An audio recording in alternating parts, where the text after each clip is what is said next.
લોકોને કોઈપણ પ્રકારની મુશ્કેલી નહીં પડે એ પ્રકારની વ્યવસ્થાઓની ગોઠવણી કરવામાં આવનાર છે. આ જન્માષ્ટમી ઉપલક્ષમાં દ્વારકાધીશ સિવાય બાકી તમામ જગ્યાઓ પર સૌથી વધારે જગ્યાઓ પર શોભાયાત્રા નીકળનાર છે. એ તમામની પણ ખૂબ જ સરસ વ્યવસ્થા થાય એ પ્રકારની સૂચના આપવામાં આવેલી છે. સૌરાષ્ટ્રમાં દરેક ગામે ગામે મોટા પ્રમાણમાં જન્માષ્ટમી ઉપલક્ષમાં લોકમેળા થતા હોય છે.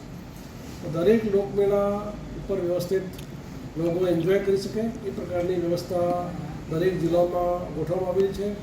તમામ જગ્યાએ પોલીસ અધિકારી કર્મચારીઓ તૈનાત કરવામાં આવે છે અને બંને જે જન્માષ્ટમી તેમજ લોકમેળા એ બંને બાબતમાં 5000થી વધારે પોલીસ કર્મચારીઓની એમાં બંદોબસ્તની ફાળવણી કરવામાં આવેલી છે.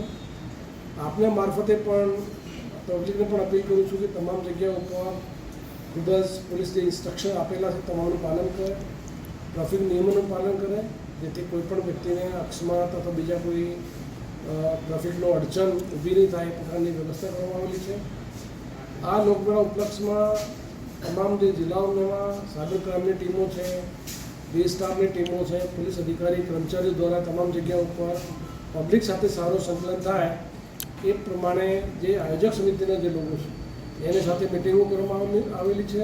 તેમજ અમને ખ્યાલ છે કે હમણાં ટૂંકા સમય પહેલાં દરેક પોલીસ સ્ટેશન ખાતે રૂરલ પોલીસિંગના હેતુથી પોલીસ અધિકારીઓ અને સરપંચશ્રીઓની પણ મિટિંગ રાખવામાં આવેલી હતી. એ મિટિંગમાં પણ જે મુદ્દાઓ ચર્ચા કરવામાં આવેલી છે એ મુદ્દાઓને પણ આ બંદોબસ્તમાં ઉપયોગ કરવામાં આવનાર છે.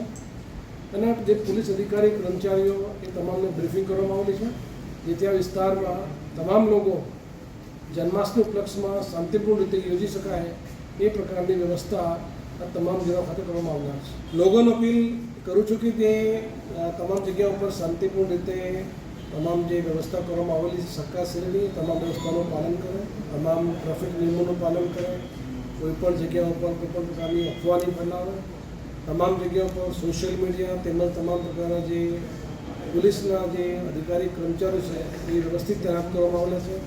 કોઈપણ વ્યક્તિને કોઈપણ તકલીફ હોય તો જે તે જગ્યા ઉપર જે અમારા પોલીસ અધિકારી કર્મચારીઓ તૈનાત કરવામાં આવેલા છે એ તમામને કોન્ટેક્ટ કરી શકે છે અને પોતાની જે પણ રજૂઆત હોય એનો શાંતિપૂર્ણ રીતે ત્યાં ઉકેલ લઈ શકીએ છીએ. રાજકોટથી જ્યારે જેતપુર પર જતા હોય છે ત્યાં રોડના અમુક જે કન્સ્ટ્રક્શનના કામના કારણે ટ્રાફિકનો ભારણ વધારે રહેતો હોય છે અને આ દિવસોમાં રાજકોટ રૂરલ પોલીસ તરફથી વિશેષ બંદોબસ્તની પણ વ્યવસ્થા કરવામાં આવનાર છે. તેમજ જે જગ્યાઓ ઉપર એવા કોઈ નાના મોટા ડાયવર્ઝન જરૂરિયાત હોય એ ડાયવર્ઝનને પણ ઉપયોગ કરી અને લોકોને કોઈપણ પ્રકારની મુશ્કેલી નહીં પડે એ પ્રકારની વ્યવસ્થા ઊભી કરવામાં આવનાર છે. આપણે ખ્યાલ છે કે જે આખા રાજ્યમાંથી અને આખા ભારત દેશમાંથી લોકો દ્વારકાધીશ મંદિરની મુલાકાત માટે આવતા હોય છે. ભગવાનના જે જન્માષ્ટમી ઉપલક્ષમાં લોકો દર્શન માટે પણ આવતા હોય છે. એ તમામ પ્રકારની વ્યવસ્થાઓને 2 દિવસ પહેલાં આખરી આપવામાં આવેલો છે. સાથે સાથે જે ત્યાં દરેક પોલીસ અધિકારી કર્મચારીઓ મોટી સંખ્યામાં તૈનાત કરવામાં આવેલા છે. તમામ જગ્યાઓ ઉપર લાઉડ સ્પીકરની વ્યવસ્થા કરવામાં આવેલી છે અને કોઈ નાના બાળકો ગુમ નહીં થાય એના માટે પણ હેલ્પ ડેસ્કની એ ઊભી કરવામાં આવેલી છે.